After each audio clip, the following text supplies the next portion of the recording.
want $1 million? Do I want to... What would you do with $1 million? You know what I would do with $1 million.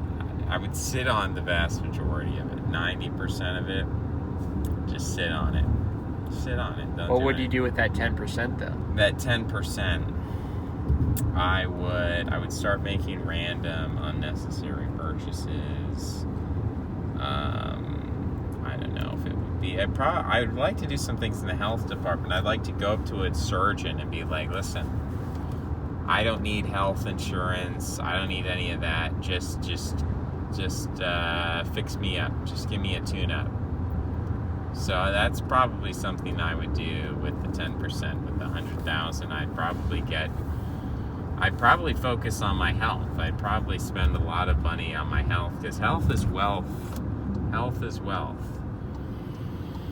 That's probably what I would do with the $100,000. I would spend all that money fixing myself up, and I would feel good. I would feel great. That's what I would do with the $100,000. And then I would probably run out of money fairly quickly, because you think about it. You think about all the expensive medical. You can spend $100,000 in a day when it comes to medicine. You can spend that in a day, okay? In terms of your health, that's gone in a day, okay? So in the course of 10 days, I could spend $1 million. It's not hard. Just walk into a doctor's office and say, fix all my problems right now. No, I'm not using health insurance. I don't want to wait. I don't want to schedule it. No, I don't want to wait 10 weeks. I want it right here, right now. And they'll say, well, your insurance is not going to cover that. And you say, well, I don't care. I'll pay in cash. I got a suitcase right here. That's how I'd spend $1 million, ultimately, realistically. It'll all be on myself. It would all be on my own thing. Now, the other thing is I'd give it to my friend. And he would start a business with it, and then he'd make a return. He'd probably double the money and have $2 million. But if you said, how could I spend it, not invest, but how could I spend $1 million? That's how I'd spend it. But investing it, I would invest it in people. I would pay people $10,000 to be my employees, to work for me, to produce things for me, to make artwork for me, to make music. I have this plan already. I want to pay someone $2,000 to make video game mods for me. I want to make a Minecraft mod. I want to make a RuneScape mod. I want to make these modded games. I really want to get into video game design. I really think that is the future. I really think that is the art of the future. I think that's how you capture the younger generations. I think that's how you ideologically mold people. I think I was ideologically molded by video games. So I think you can brainwash people through video games. You can create cultural movements through video games. And so that's what I would spend a lot of my time. I mean, look at Minecraft. Minecraft was created with a development team of one guy in his mom's basement with, a PC or something, a laptop. It doesn't take a lot to make. He probably had a decent computer with a decent graphics card. The development of Minecraft maybe cost $3,000 or something, $6,000. You don't need a lot of money. And he did it all for free. He was doing it for himself. He was doing it for fun. And that's really all you need to create the next big cultural wave that changes the landscape of the minds of young people. And Minecraft has done that. Minecraft is, basically consumed. It's called there are millions of kids out there with a Minecraft addiction who just play Minecraft for 8 hours a day. That's their job in life. And, you can say that's wonderful or that's terrible. You can believe whatever you want, but that's what I would invest. I would invest in indie game development. I would be pushing people to take existing structures like Minecraft, like RuneScape, to take existing structures and to plug and play academic and ideological components, and then market that, and then sell that, and then go around to all the homeschooling people and go on the Joe Rogan podcast and say, hey, do you want your 8-year-old to learn calculus? Well, we have a video game that works the same way as every other video game. It's Minecraft. It's the game they love. We can take any game, Minecraft, RuneScape, any addictive game, and we're going to hack it. We're going to insert into that mathematics. And so every time your kid wants to level up, every time they want to gain experience points in that game, or they want to gain resources in that game, anything, they're going to be, continuously assign these math problems in a way that at first is non-obtrusive. At first it's easy. It's just sort of like a slight delay.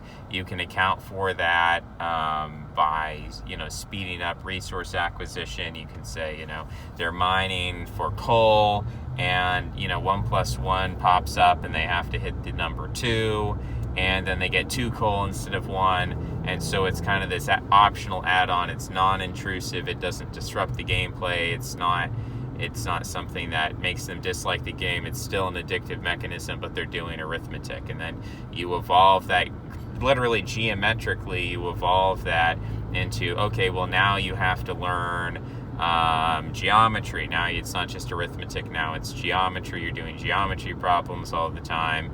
And the payload's increasing, the difficulty level's increasing, to get all these things. Like the enchantment table in Minecraft, people joke all the time, this is like a foreign language. Well, you could learn a foreign language through Minecraft, not just calculus, not just math. You could have Spanish words, and you have to learn those Spanish words. A Spanish word pops up, and you have to put in the English translation. And if you do that, you get a bonus on your armor. You can have an entire combat system, a turn-based RPG that works around, you're given a prompt, you're given a math problem, you're given a vocabulary question, you have to put in the right answer from multiple choice, and you've got, your ABCD keys on your computer or whatever, 1, 2, 3, 4, and you have to press the right choice very quickly in order to interface with that combat system, whether it's going to be a hit or miss.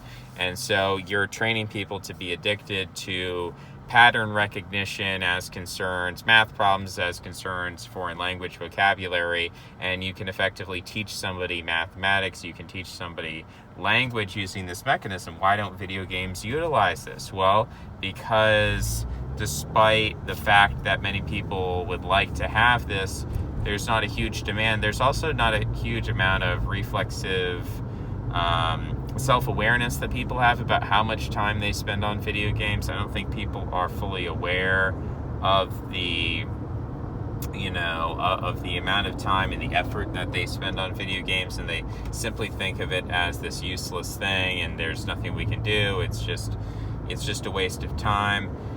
So there's no active idea. The way I would pitch it to people is I would say, in a world of infotainment, rather than, fighting this trend, it's time that we embrace it for good. That's why we've created a platform to transform video games from a time waster to a skill builder. Buy our product or whatever, or invest in this company, and we're going to revolutionize the gaming world to integrate it with the world of education, to build a skill set for the jobs of the 21st century. And there already are educational games. The genre of educational games has been around since the 1990s, with things like Math Blaster. But the problem with that genre is that it was always considered separate from mainstream gaming genres, and it was always this kind of secluded or sequestered off genre of games. Like you have shooting games, you have puzzle games, and then you have educational games. And one of the problems with the educational games is they were always branded as educational games, which doesn't work on kids. If you tell a kid this is an educational game, they're not going to want to play it. It sounds lame. If you tell kids this is a creative game, this is an action game, this is an adventure game, you can create a castle in this game, and if you market the game as that, they're going to want to play it. And if on the side it also happens to include, well, you have to learn this, this, this, and this, they don't mind learning. They just have to kind of be tricked into eating their vegetables. They have to be, the kids want to have fun, they don't want to learn. And so if you market it as this is a fun game, kids will play it, and if there happens to be, learning in the process, then they're happy to learn. Kids love learning. They just don't want to hear that. They just don't want to hear, this is going to be a game where you learn all the time. All games require some level of learning, and all social media has been gamified to include a vast amount of learning. Whether it's Twitter or Tumblr or whatever sort of social, Snapchat, there's gamified elements to all of these social media where you learn memes. Memes are incredibly complex in terms of learning like internet humor and internet references and utilizing memes correctly. That takes a lot of time, takes a lot of effort to learn that, but it doesn't feel like a lot of effort because you're just doing it in the process of socialization. So the easiest and the best way to implement this would be from the top-down government, that you have a government program. Not that the public schools haven't tried to integrate educational gaming at one point or another, but that you have literally your homework assignment is you have to go home and you have to progress from level 1 to level 2 in this video game, and this is a government-assigned video game. And you take models that have already proven themselves to work, whether it's World of Warcraft or Minecraft or whatever it is. You take a game that's already been proven to be addictive, and then you figure out ways to subtly inject educational material in there, and you don't do it in a ham-fisted way. And you figure out through A/B testing, what's going to be the most effective way to do that. Unfortunately, with the public education system, they're not interested in those kinds of results. You just have some sort of gaming company that markets it. They're not marketing it to the kids, which is the problem. They're marketing it to the school administrator or the regional district manager of a school and saying, doesn't this look educational? And you have some nerd in a bow tie saying, oh yes, this looks very educational. Well, it's not fun for kids to play. And if it's not fun, then you might as well just go back to the textbook and lecture at them or show them a video or something. The first and foremost, it has to be marketed to children. And if you can figure out how to market it to children exogenously and endogenously, meaning that both outside the game, social marketing, social media marketing, and then inside the game, you can make the game attractive. They want to play the game. They get addicted to the game. And then sneak in the educational component rather than upfront telling them this is the educational component. There's a whole series of games called the Myst series. And the Myst series is a puzzle game. Well, what if in the course of that puzzle game, you're constantly learning how to do calculus? In the midst of that puzzle game, you're constantly learning how to speak Spanish. These are things that can be snuck in, but you can't market it this way. This is most of how learning goes on. Most of learning is not a subconscious process, but it is a process by which it all works together. Yeah, we'll see. It's a process. Garbear. Okay, it's a process. The concept of learning as a codified concept is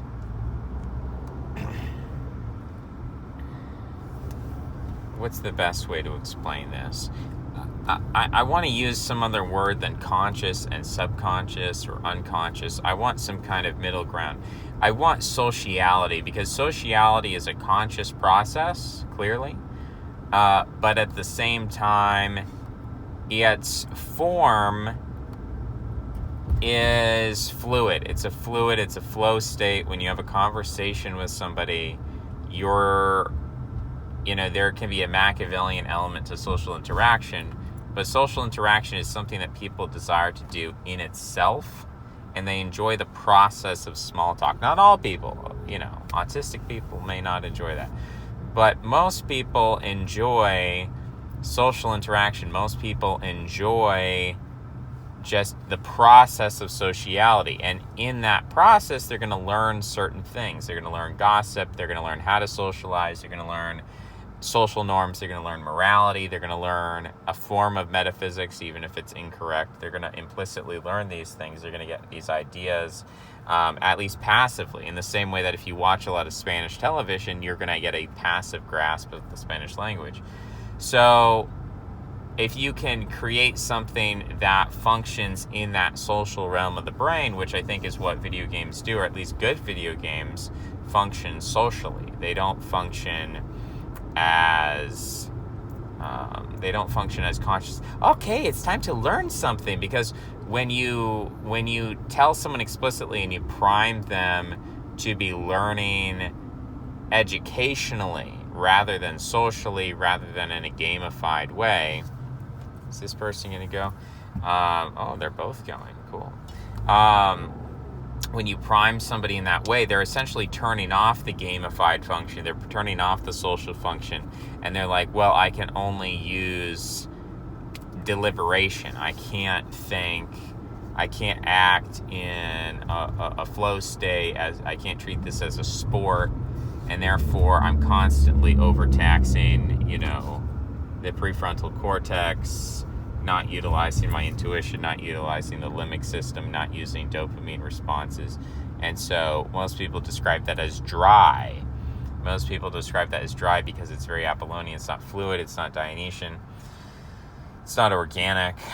And people turn off to that. Most people turn off to that. Some people are extremely obsessed with book knowledge and rereading the same text a million times and doing exegesis on it. Those people can enjoy that sort of thing. Oh, education, I love education. And they have a arrogance. They think they're superior because their brain functions in a highly over-cognitizing way versus other people who are more limbic, gamified, intuitive. They have a sense of superiority about that because it allows them to learn certain things that other people find very difficult to learn. But for most people, if we want to teach them things, we're going to have to kind of meet them where they are. So I think that's what I would do. That's one of the things I could do with $1 million.